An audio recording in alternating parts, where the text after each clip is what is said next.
বাসনা আসসালামু আলাইকুম। ওয়ালাইকুম আসসালাম। হুজুর, কোনো নফল রোজা সেহরি না খেয়ে রাখা যাবে কি?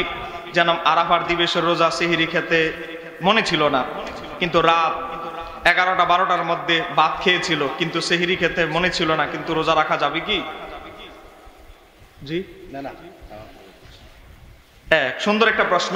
দেখেন, আপনি যদি আরাফার রোজা রাখার নিয়ত করেন, আপনি যদি ঘুমানোর সময় নিয়ত করেন আল্লাহ ইনশাআল্লাহ আমি সেহরি খাইতে উঠবো, আরাফার রোজা আগামীকাল রাখবো, আপনি যদি সাহারি না খেতে পারেন তাহলে রোজায় কোনো সমস্যা হবে না।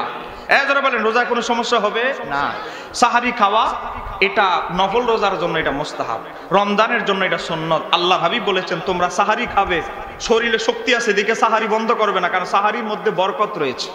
তো আল্লাহর হাবিবের এটা সুন্নত, এজন্য আপনারা সাহারি খাবেন নবীর সুন্নত অনুসারে।